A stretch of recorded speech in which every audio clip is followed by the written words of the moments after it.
Praise the Lord. Aroma T വിയിലെ എല്ലാ മാന്യ ശ്രോതാക്കൾക്കും വേഗം വരുന്ന കർത്താവായ യേശു ക്രിസ്തുവിന്റെ ധന്യനാമത്തിൽ സ്വാഗതത്തെയും വന്ദനത്തെയും അറിയിക്കുന്നു.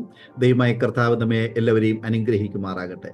ഇന്ന് നമ്മോടൊപ്പം അനുഗ്രഹിക്കപ്പെട്ട ജീവിതാനുഭവവും ദൈവം നടത്തിയതായ നാൾ വഴികളെക്കുറിച്ചും സാക്ഷ്യം പങ്കുവയ്ക്കുന്നതിന് കർത്താവിന് വേണ്ടി ഈ കാലയളവിൽ പ്രയോജനപ്പെട്ടുകൊണ്ടിരിക്കുന്ന അനുഗ്രഹീതനായ ഗായകനായിരിക്കുന്ന കർത്താവിന്റെ വേലയിൽ പ്രയോജനപ്പെട്ടുകൊണ്ടിരിക്കുന്ന പ്രിയ സഹോദരൻ സ്റ്റീഫൻ കുഞ്ഞുമോൻ നമ്മോടൊപ്പം ജോയിൻ ചെയ്തിട്ടുണ്ട്.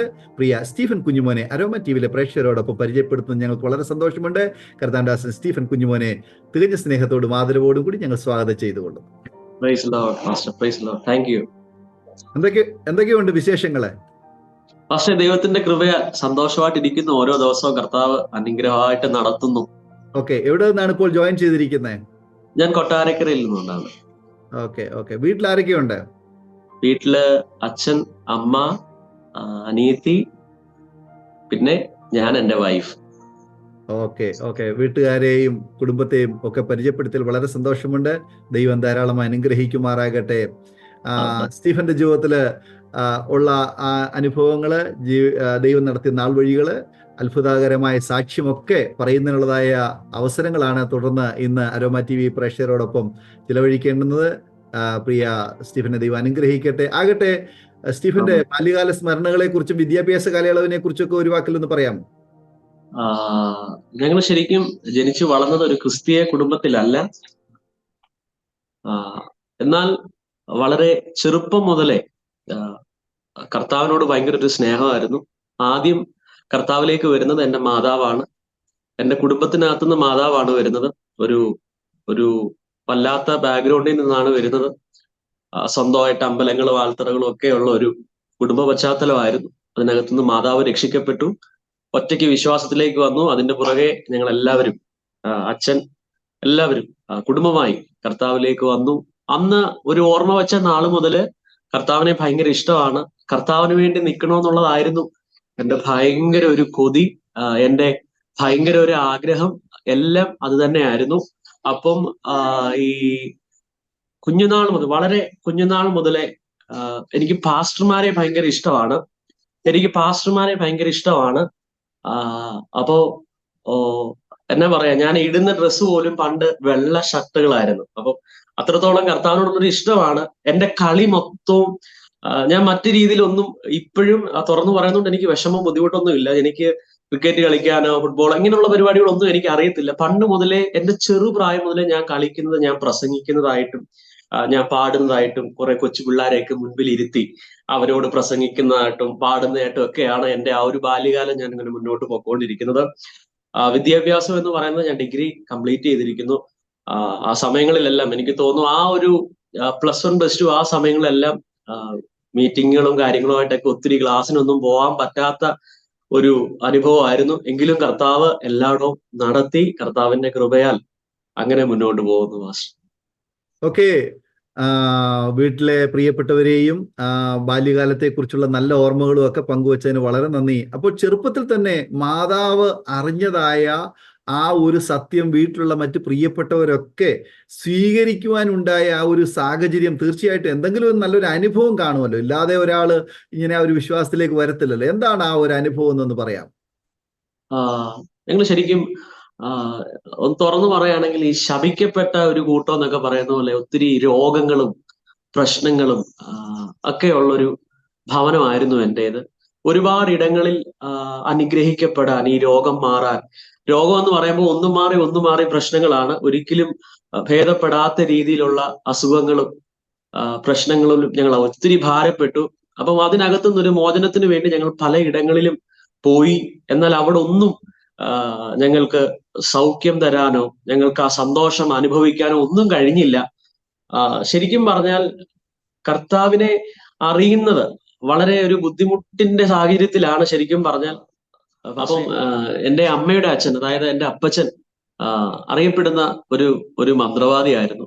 അപ്പം താൻ ചെയ്ത ഒരുപാട് പ്രവർത്തനങ്ങളുടെ ഫലമായിരിക്കും അമ്മയിലും ഞങ്ങളിലും ഒക്കെ ഒരു ശാപകാരണം പോലെ ഭയങ്കരമായിരിക്കുന്ന രോഗങ്ങള് പിടിപെടാൻ തുടങ്ങി. ഞങ്ങള് ബ്ലഡ് ഛർദ്ദിക്കുന്ന അനുഭവങ്ങൾ ഞങ്ങളുടെ ജീവിതത്തിൽ ഉണ്ടായിട്ടുണ്ട്.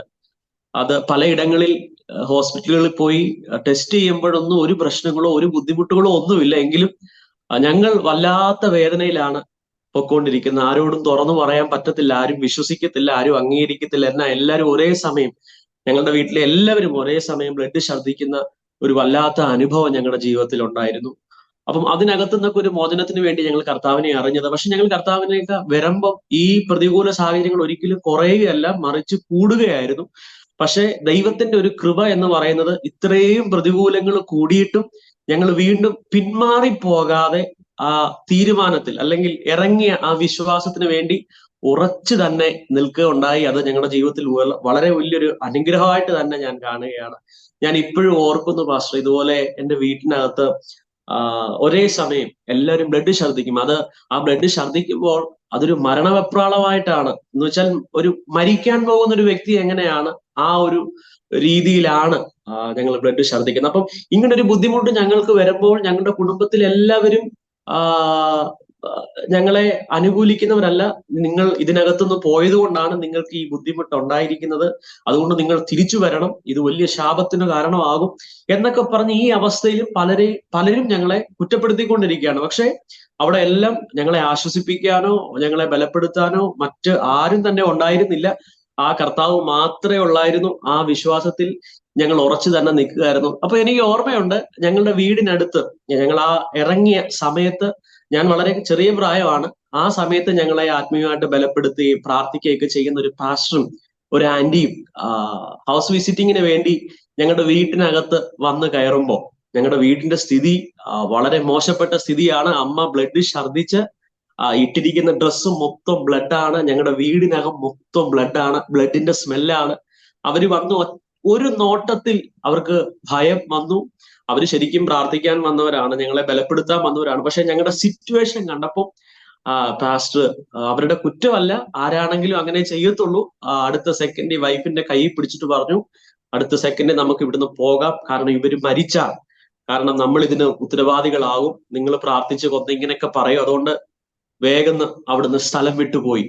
അപ്പം ഞങ്ങൾ വിചാരിച്ചു അടുത്ത സെക്കൻഡിൽ അമ്മയായിരിക്കും മരിക്കുന്നത്, അത് കഴിഞ്ഞിട്ട് ഞാൻ മരിക്കും. ഇങ്ങനെ ആ മരണത്തെ മുഖാമുഖമായി കണ്ട ഒരു അനുഭവം കൂടെ ഞങ്ങളുടെ ജീവിതത്തിലുണ്ട്. പക്ഷെ എല്ലാവരും ഉപേക്ഷിച്ച് പോയപ്പം, എല്ലാവരും മാറ്റി നിർത്തിയപ്പോൾ എൻ്റെ അപ്പച്ചനും എൻ്റെ വീട്ടുകാരെല്ലാം വന്നു പറഞ്ഞു, നിങ്ങൾ ഒന്ന് തിരിച്ചു വന്നാൽ ഇപ്പം തീരും, അല്ലെങ്കിൽ ഞങ്ങൾ ചില കാര്യങ്ങൾ ചെയ്യാം, നിങ്ങളുടെ ഈ പ്രശ്നം ഇപ്പം തീരുമെന്ന് പറഞ്ഞപ്പോഴും അമ്മ ഉറച്ച വിശ്വാസത്തോടെ പറഞ്ഞു, വേണ്ട, ഇറങ്ങി തിരിച്ച സത്യത്തിന് വേണ്ടി ഇനി മരിച്ചാലും ഞങ്ങൾക്ക് വിഷയമില്ല, ഞങ്ങൾ ഇനി പിന്മാറുന്ന പ്രശ്നമില്ലെന്നും പറഞ്ഞ് കർത്താവിൽ ഉറച്ചു നിൽക്കുകയുണ്ടായി. അത് പിന്നീട് വലിയ അനുഗ്രഹങ്ങൾക്ക് കാരണമായി തീർന്നു.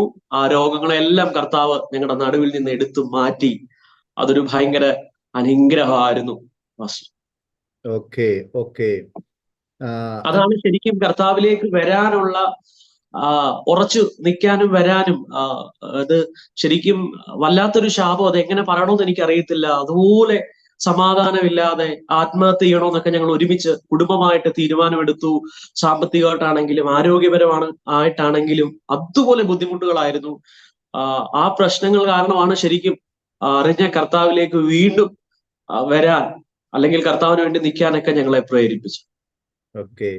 ആകട്ടെ, സ്റ്റീഫന്റെ ജീവിതത്തില് വിദ്യാഭ്യാസ കാലയളവിന് ശേഷം ഈ ഒരു അനുഭവമാണോ കർത്താവിന്റെ വേലയ്ക്ക് വേണ്ടിയിട്ട് ഇറങ്ങിത്തിരിപ്പാൻ ചെറുപ്പത്തിൽ തന്നെ ഒരു പ്രേരണ ഉണ്ടായത്, അതോ ആരുടെയെങ്കിലും പരപ്രേരണ കൊണ്ടാണോ, എങ്ങനെയാണ് കർത്താവിന്റെ വേലയ്ക്ക് വേണ്ടി ഇറങ്ങിത്തിരിക്കാൻ ഇടയായി തീർന്നത് തുടങ്ങിയ കാര്യങ്ങൾ സ്റ്റീഫന് തുടർമാനമായിട്ട് സംസാരിക്കാം? തീർച്ചയായിട്ടും പാസ്റ്റർ, ഈ ഒരു അനുഭവമാണ് പണ്ട് അനുഭവിച്ച ഈ വേദനയ്ക്കകത്തൂടെ ഞാൻ എപ്പോഴും വിശ്വസിക്കുന്ന ഒരു കാര്യമുണ്ട്. ഞാനൊരു വ്യത്യസ്ത ബാക്ക്ഗ്രൗണ്ടിൽ നിന്നാണ് കർത്താവിനെ അറിഞ്ഞത്. അപ്പം ഞാൻ എപ്പോഴും ഇപ്പോഴും എപ്പോഴും ചിന്തിക്കുന്ന ഒരു കാര്യമുണ്ട്. കർത്താവിന് എന്നെ വേണം എന്നുള്ളത് കൊണ്ടാണ് കർത്താവ് എന്നെ തെരഞ്ഞെടുത്തത് എന്നുള്ള ആ ഒരു വിശ്വാസമാണ് എൻ്റെ അകത്തുള്ളത്. അതുകൊണ്ട് തന്നെ എന്നെ നടത്തിയ കർത്താവിന് ഞാൻ ഈ അനുഭവം പറയുമ്പം എനിക്ക് അറിയാം, എന്റെ വീട്ടുകാർക്കും എല്ലാവർക്കും അറിയാം, ഞങ്ങൾ എന്നെ ഈ ഭൂമിയിൽ നിന്ന് മാറ്റപ്പെട്ടു പോകേണ്ടവരായിരുന്നു. അപ്പോ ദൈവം ജീവനോടെ നിർത്തിയെങ്കിൽ ആ ജീവിതം കർത്താവിന് വേണ്ടി സമർപ്പിക്കണോ എന്നുള്ള എന്റെ കൊതിയാണ്. ആ ഒരു ആഗ്രഹത്തോടെയാണ് ഞാനും ഈ മിനിസ്ട്രിക്കകത്തോട്ട് ഇറങ്ങുന്നത്. എനിക്ക് ഭയങ്കര കൊതിയാണ് കർത്താവിനെ ആരാധിക്കുന്ന, കർത്താവിന്റെ നാമത്തെ ഉയർത്തുക എന്നുള്ളത് ഈ ലോകത്തിൽ വളരെ ഭാഗ്യമേറിയ ഒരു അനുഭവമാണെന്ന് വിശ്വസിക്കുന്ന ഒരാളാണ് പാസ്റ്റർ ഞാൻ. ഓക്കെ. ആകട്ടെ, സ്റ്റീഫൻ പറയാൻ ആഗ്രഹിക്കുന്ന കാര്യങ്ങൾ അരോമ ടിവിയിലെ പ്രേക്ഷകരോടൊപ്പം തുടർമാനമായിട്ട് സംസാരിക്കാം. Amen. Thank you pastor, thank you. Especially എനിക്ക് ഇങ്ങനെ ഒരു അവസരം തന്ന അരോമ ടി വി എന്ന ഈ യൂട്യൂബ് ചാനൽ പാസ്റ്ററോട് ഒരുപാട് നന്ദിയുണ്ട്. കർത്താവ് അനുഗ്രഹിക്കട്ടെ. ദൈവം ചെയ്തത് പറയുമ്പം എനിക്ക് ഭയങ്കര സന്തോഷമാണ്. സങ്കീർത്തനക്കാരൻ പറയുന്നില്ല, അവൻ ചെയ്ത ഉപകാരങ്ങളൊന്നും മറന്നു പോകരുത്. അപ്പം ശരിക്കും അത് ഓർക്കാൻ കഴിയുമ്പോഴെല്ലാം ദൈവത്തോടുള്ള സ്നേഹം വർദ്ധിക്കുകയാണ്.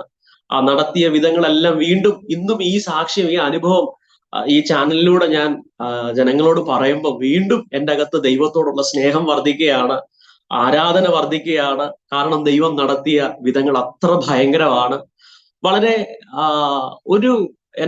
വളരെ സന്തോഷത്തോടു കൂടി യാത്ര ചെയ്തുകൊണ്ടിരുന്നപ്പോൾ, മിനിസ്ട്രിയിലായിരുന്നു, വർഷിപ്പ് ലീഡ് ചെയ്യാണ്, പലയിടങ്ങളിൽ പോയി കർത്താവിന്റെ നാമത്തെ ഉയർത്തുകയാണ്. അപ്പോൾ ഈ കോവിഡിന്റെ മഹാമാരിക്കകത്ത് ഒരു സമയം ഞാനും അകപ്പെട്ടു. 2021 സെപ്റ്റംബർ 4-ാം തീയതിയാണ് എനിക്ക് കോവിഡ് ബാധിക്കുന്നത്. ആദ്യം പ്രശ്നമൊന്നുമില്ലായിരുന്നു, ഒരു ചെറിയ പനിയായിരുന്നു. ഒരു കല്യാണക്കോറൊക്കെ കഴിഞ്ഞ് ഞാൻ വീട്ടിൽ വന്നു. ഒരു ചെറിയ പനി, ഹോസ്പിറ്റലിൽ പോയി ചെക്ക് ചെയ്തു, ഒരു കുഴപ്പവും ഇല്ലെന്ന് പറഞ്ഞു. മെഡിസിൻ ഒക്കെ തന്നു. അങ്ങനെ ഈ പനി എന്ത് ചെയ്തിട്ടും മാറുന്നില്ല. ഓരോ ദിവസം കഴിയുന്തോറും എന്റെ സ്ഥിതി ഭയങ്കര മോശമായിക്കൊണ്ടിരിക്കുകയാണ്. ഭയങ്കര ക്ഷീണത്തിലേക്ക് ഞാൻ പൊയ്ക്കൊണ്ടിരിക്കുകയാണ്.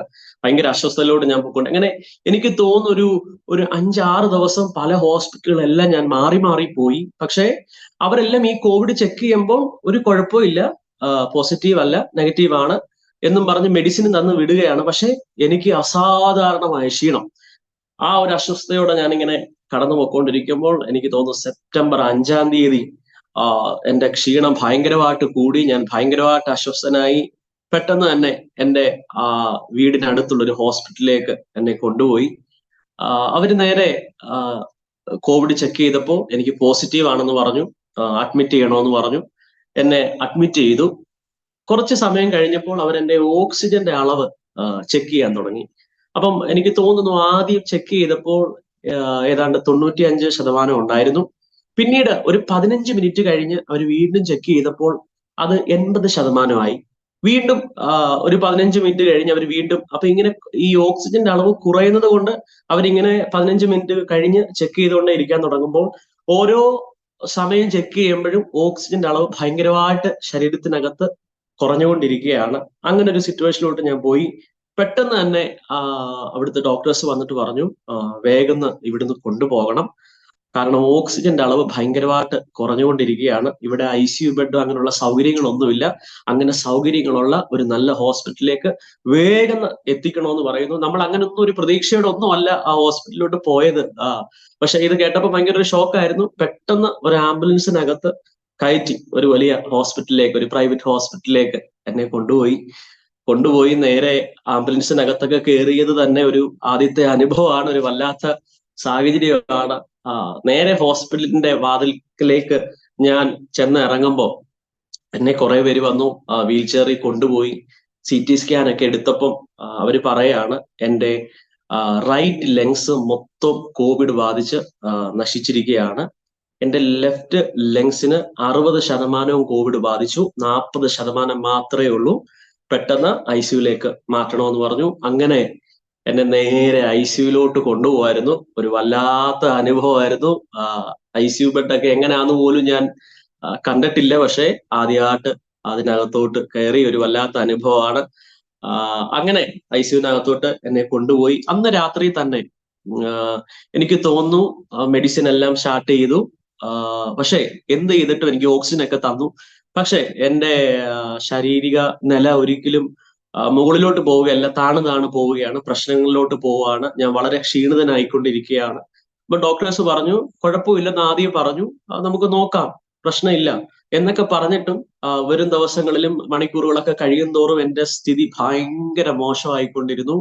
എന്റെ ഓക്സിജന്റെ അളവ് കൂടുന്നില്ല, അത് വളരെ താണുകൊണ്ടിരിക്കുകയാണ്. ഓക്സിജൻ മാസ്ക് മാറ്റിയാൽ എനിക്ക് ഒന്നും ചെയ്യാൻ പറ്റാത്ത അവസ്ഥ പോലെ ഞാൻ ICUവിനകത്തോട്ട് വന്ന് കയറുകയാണ്.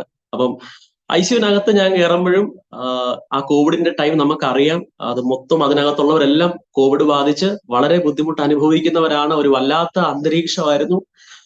ശരിക്കും മനസ്സിനകത്ത് ഒത്തിരി ഭാരങ്ങളും പ്രയാസങ്ങളും ഒക്കെ ഓടി വരാൻ തുടങ്ങി. കുറെ ചോദ്യചിഹ്നങ്ങളൊക്കെ വരാൻ തുടങ്ങി. കർത്താവിന് വേണ്ടി നിന്നിട്ടും എന്തുകൊണ്ടാണ് ഇങ്ങനെയൊക്കെ വന്നത്, അയ്യോ ഞാൻ ഇനി എങ്ങോട്ട് പോവാണെന്നൊക്കെ ഉള്ള ചോദ്യങ്ങളൊക്കെ അകത്തുനിന്ന് ഇങ്ങനെ ശത്രു കൊണ്ടുവരാൻ തുടങ്ങി. പക്ഷെ അതിനെ ഒന്നും മൈൻഡ് ചെയ്യാതെ വിശ്വാസത്തോടെ അങ്ങ് അതിനകത്ത് ഇരുന്നു. ഏറ്റവും എനിക്ക് വേദന, ഒത്തിരി കാര്യങ്ങളുണ്ട് പറയാൻ, ഒത്തിരി അനുഭവങ്ങളുണ്ടെങ്കിലും എന്റെ ഓർമ്മയിൽ വരുന്നതെല്ലാം ഞാൻ പറയുകയാണ്.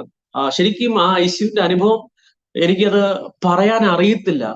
എന്ന് വെച്ചാൽ ഓരോ ദിവസവും ഓരോ മണിക്കൂറുകൾ കഴിയും തോറും എന്റെ അടുത്ത ബെഡുകളിൽ കിടക്കുന്ന ഓരോരുത്തരുടെ മരണമാണ് ഞാൻ കണ്ടുകൊണ്ടിരിക്കുന്നത്.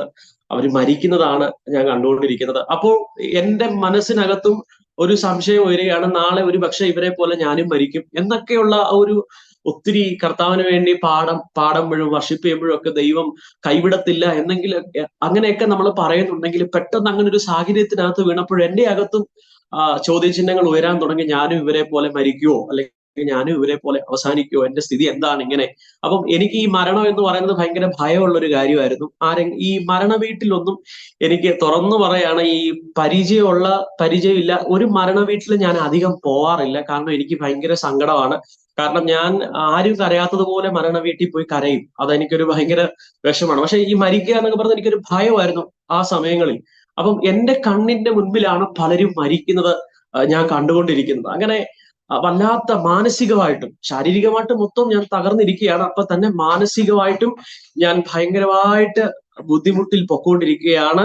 ആ ഒരു സമയത്ത് വളരെ വളരെ ഭാരത്തോടെ നിരാശയോടെ ഞാൻ അവിടെ ആയിരിക്കുമ്പോഴും അപ്പോൾ ആ ICUവിന്റെ അനുഭവം ഒരു വല്ലാത്ത അനുഭവമായിരുന്നു. ഓരോ ദിവസം കഴിയുന്തോറും എന്റെ അടുത്ത ബെഡുകളിൽ കിടക്കുന്ന ഓരോരുത്തരുടെ മരണമാണ് ഞാൻ കണ്ടുകൊണ്ടിരിക്കുന്നത്. അപ്പം മാനസികമായിട്ട് ഞാൻ ഭയങ്കരമായിട്ട് തകർന്നു. അപ്പോൾ തന്നെ എന്റെ സ്ഥിതിയും ഭയങ്കര മോശമായിക്കൊണ്ടിരിക്കുന്നു എന്നുള്ള വാർത്തയും ഞാൻ കേൾക്കുമ്പോൾ അതിനപ്പുറം ഞാൻ വീണ്ടും തകരുന്ന ഒരു സാഹചര്യത്തിലോട്ട് പോയി. എന്നാൽ അനേകം പേരുടെ പ്രാർത്ഥന, എന്റെ പ്രിയ അഭിഷക്തൻ പാസ്റ്റർ ടിനോ ജോർജിന്റെ പ്രാർത്ഥന, കുടുംബമായിട്ടുള്ള പ്രാർത്ഥന, അത് മാത്രമല്ല എന്നെ സ്നേഹിക്കുന്ന ഒരുപാട് അഭിഷക്തന്മാർ, ഒരുപാട് വിശ്വാസികൾ, ഇവരുടെ എല്ലാം പ്രാർത്ഥന എന്റെ കൂടെ ഉണ്ടായിരുന്നു. അതെനിക്കൊരു ഭയങ്കര ബലമായിരുന്നു. അപ്പൊ തന്നെ ഞാൻ പറഞ്ഞതുപോലെ ഓരോ ദിവസം കഴിയും തോറും എന്റെ സ്ഥിതി ഭയങ്കര മോശമായിക്കൊണ്ടിരിക്കുകയാണ്. അങ്ങനെ എന്റെ വീട്ടിലെ മാതാവിനും പിതാവിനും സഹോദരങ്ങൾക്ക് എല്ലാവർക്കും കോവിഡ് ആണ്. അതുകൊണ്ട് അവർക്ക് ആർക്കും എന്റെ അടുത്ത് വരാൻ പറ്റത്തില്ല. അവരെല്ലാം ക്വാറന്റൈനിലാണ്, അവർ വീട്ടിലിരിക്കുകയാണ്. എന്റെ കൂടെ ഉള്ളത് വൈഫും വൈഫിന്റെ അമ്മയും മാത്രമാണ്. ഞങ്ങളുടെ വിവാഹം കഴിഞ്ഞിട്ട് ഏകദേശം 1.5 മാസം ആകുന്നതേ ഉള്ളൂ ഈ ഒരു സാഹചര്യത്തിലൂടെ ഞങ്ങൾ കടന്നു പോകുമ്പോൾ. അപ്പം മാനസികമായിട്ടും എന്റെ വൈഫാണെങ്കിലും ആകെ തകർന്നൊരു വല്ലാത്ത അവസ്ഥയിലായിരുന്നു. അങ്ങനെ നിൽക്കുമ്പോൾ വീണ്ടും ഡോക്ടേഴ്സ് വന്നിട്ട് എന്റെ വൈഫിനോടാണ് പറയുന്നത്, സ്ഥിതി ഭയങ്കര മോശമായിക്കൊണ്ടിരിക്കുകയാണ്. എന്റെ ലിവറിനെ മൊത്തം അത് ബാധിച്ചു. ലിവർ ഫങ്ഷൻസ് എല്ലാം നിന്നുപോയി, ഒന്നും നടക്കത്തില്ല. എന്റെ 2 ലങ്സും മൊത്തത്തിൽ പോയി. നമുക്കിനി അങ്ങനെ അധികം ഒന്നും ചെയ്യാൻ പറ്റത്തില്ല. ഒരു കാര്യം ചെയ്യുക, പുള്ളിക്കാരന് നല്ല ആഹാരങ്ങളൊക്കെ കഴിക്കാൻ ആഗ്രഹം ഉണ്ടെങ്കിൽ നല്ല ഫുഡൊക്കെ കൊടുക്കണം. ആരെങ്കിലുമൊക്കെ കാണാനുണ്ടെങ്കിൽ അവരെല്ലാം വിളിക്കണം, അവരെല്ലാം കാണിക്കണം, എന്തെങ്കിലുമൊക്കെ ആഗ്രഹം ഉണ്ടെങ്കിൽ എന്നൊക്കെ പറഞ്ഞിട്ട് എന്നോടും ICUവിനകത്ത് വന്നിട്ട് മോനെ എന്തോ വേണം കഴിക്കാൻ എന്നൊക്കെ പറയുമ്പോൾ എനിക്ക് ഒരു വിധത്തിൽ മനസ്സിലാവുന്നുണ്ട് ഇതായിരിക്കും ഒരു പക്ഷേ സാഹചര്യത്തിലാണ് ഇവര് പറയുന്നത്. എനിക്ക് മനസ്സിലാവുന്നുണ്ട് ഫുഡ് എന്താണ് കഴിക്കാൻ വേണ്ടത്, മൊബൈൽ വേണോ, ഫോൺ വേണോ എന്നൊക്കെ അവര് ഭയങ്കര സ്നേഹത്തോടെ പറയുമ്പോൾ ഞാനും ഇങ്ങനെ ചിന്തിക്കുക, കർത്താവേ ഇനി മരിക്കാൻ വേണ്ടിയിട്ടാണോ, എന്റെ ദൈവം എന്നെ കൈവിടുന്ന ദൈവം അല്ല എന്നൊക്കെ ഞാൻ വിശ്വാസത്തോടെ പറയുന്നുണ്ടെങ്കിൽ ആ ഒരു സാഹചര്യം വളരെ മോശപ്പെട്ട സാഹചര്യമായിരുന്നു. അപ്പോൾ എന്റെ അനുഭവം എന്ന് പറയുന്നത് എന്റെ ശരീരം മൊത്തം തളർന്നുപോയി. എനിക്ക് ശരീരത്തിനകത്ത് എസ്പെഷ്യലി അരയ്ക്ക് താഴോട്ട് ചലനശേഷി നഷ്ടപ്പെട്ടു. സംസാരിക്കാൻ പറ്റത്തില്ല. ബെഡിനകത്ത് ഒരൊറ്റ കിടപ്പ് മാത്രമായി. ഒരു ഒരു എന്താ പറയേണ്ടതെന്ന് എനിക്ക് അറിയത്തില്ല, എങ്കിലും ഞാൻ പറയാൻ, ആ ICUവിനകത്ത് ഏറ്റവും ക്രിട്ടിക്കൽ സ്റ്റേജിൽ കിടക്കുന്ന ഞാനാണ്. ഏറ്റവും മോശപ്പെട്ട രീതിയിൽ കിടക്കുന്ന ആള് ഞാനാണ്. അപ്പം പലരും എഴുന്നേറ്റ് ചാരിയിരിക്കും, ഫുഡ് കഴിക്കും, ഭക്ഷണം കഴിക്കും, പല കാര്യങ്ങളെല്ലാം ചെയ്യും. പക്ഷേ എനിക്കൊന്നും ചെയ്യാൻ പറ്റത്തില്ല പാസ്റ്റർ. എനിക്ക് നിങ്ങളോട് പറഞ്ഞാൽ ഞാൻ വളരെ, എനിക്ക് അറിയത്തില്ല, ഞാൻ ഇന്ന് വരെ അങ്ങനെ ഒരു സാഹചര്യത്തെ സ്വപ്നം പോലും കണ്ടിട്ടില്ല. എനിക്ക് സംസാരിക്കാൻ പറ്റത്തില്ല, എനിക്ക് നിവർന്നു നിൽക്കാൻ പറ്റത്തില്ല, ഒരൊറ്റ കിടപ്പിൽ ഞാൻ കിടക്കുകയാണ്. ആ ഒരു അനുഭവത്തിലൂടെ ഞാനിങ്ങനെ പൊക്കോണ്ടിരിക്കുമ്പം ശരിക്കും പറഞ്ഞാൽ ഞാൻ കർത്താവിലേക്ക് വന്ന ശുശ്രൂഷയിലൊക്കെ ഇറങ്ങി വർഷിപ്പ് ലീഡ് ചെയ്യാനും പലയിടങ്ങളിലൊക്കെ പോയി കർത്താവിന്റെ നാമത്തെ ഉയർത്തുമ്പോഴൊക്കെ ഇടയ്ക്ക് എപ്പോഴോ എന്റെ ജീവിതത്തിനകത്ത് ശുശ്രൂഷയോടുള്ള കർത്താവിന്റെ വേലയോടുള്ള ബന്ധത്തിൽ ആത്മാർത്ഥത കുറഞ്ഞുപോയി എന്ന് തന്നെ ഞാൻ പറയും. അതിനകത്ത് ഞാൻ അങ്ങനെ തന്നെ ഞാൻ തുറന്നു പറയും. എനിക്ക് ശുശ്രൂഷയോടുള്ള ആത്മാർത്ഥത കുറഞ്ഞു. എനിക്ക് ജോലിയൊക്കെ ചെയ്യണം, ഇതെങ്ങനെങ്കിലുമൊക്കെ കൊണ്ടുപോകണം എന്നുള്ളൊരു ആഗ്രഹത്തിലായിരുന്നു ഞാൻ കർത്താവിന്റെ വേല ചെയ്തുകൊണ്ടിരുന്നത്. പക്ഷേ ഇത് ദൈവം എനിക്ക് തന്ന ഒരു അവസരമായിട്ട് ഞാൻ ഇപ്പോൾ ഇതിനെ മനസ്സിലാക്കി. കാരണം ഞാൻ ആ കിടപ്പിനകത്ത് കിടന്നുകൊണ്ട് എല്ലാവരും എനിക്ക് വേണ്ടി പ്രാർത്ഥിക്കുന്നുണ്ട്. ഒരു കൂട്ടം ജനങ്ങൾ എൻ്റെ കൂടെയുണ്ട് പ്രാർത്ഥിക്കാൻ പലയിടങ്ങളിൽ. എനിക്ക് തോന്നുന്നു ആ ഹോസ്പിറ്റലിൽ ക്ലീൻ ആക്കാൻ വരുന്ന ആന്റിമാര് വരെ എൻ്റെ ബെഡിൽ പിടിച്ചിട്ട് അവർ പ്രാർത്ഥിക്കും. കാരണം ഒത്തിരി പ്രായമുള്ളവരൊക്കെ അതിനകത്തുണ്ട്, പക്ഷെ ഒരു ചെറുപ്പക്കാരനായിട്ട് ഞാൻ മാത്രമേ ഉള്ളൂ. അതുകൊണ്ട് എൻ്റെ സ്ഥിതി കണ്ട് അവരെല്ലാം വന്ന് എൻ്റെ ബെഡില് ഞാൻ കിടക്കുന്നിടത്ത് വന്നിട്ട് പ്രാർത്ഥിക്കും, ഈശ്വരൻ നിങ്ങളെ സൗഖ്യമാക്കും, യേശു നിങ്ങളെ സൗഖ്യമാക്കും, ദൈവം നിങ്ങളെ. കാരണം അവരെല്ലാം വളരെ സങ്കടത്തോട്, കാരണം എൻ്റെ ആ ഒരു അന്നേരത്തെ ആ ഒരു സിറ്റുവേഷൻ അങ്ങനെയായിരുന്നു. അപ്പം സകലരുടെയും പ്രാർത്ഥനയുണ്ട്. എങ്കിലും ഞാൻ വല്ലാത്ത സ്ഥിതിയിലോട്ട് പോകുന്നു എന്ന് എനിക്ക് മനസ്സിലായി. പക്ഷെ ഒരു രാത്രിയിൽ പെട്ടെന്ന് ഞാൻ പറഞ്ഞല്ലോ, എൻ്റെ വൈഫിനോട് ഇതുപോലെ ഡോക്ടേഴ്സ് പറഞ്ഞു എല്ലാവരെയും കാണിക്കേണ്ടവരെല്ലാം കാണിച്ചു, ഓക്സിജന്റെ അളവ് 45% താഴെയായി. 45% താഴെയായി, അത് മുകളിലോട്ട് വരുന്നില്ല. അപ്പം ഒരുവിധം മെഡിസിൻ ഒക്കെ അറിയാവുന്നവർക്ക് അറിയാലോ, 45%-ിലൊക്കെ താഴെയായിട്ട് പിന്നെ കയറി വരുന്നില്ലെന്നുണ്ടെങ്കിൽ ഭയങ്കര ബുദ്ധിമുട്ടാണ്.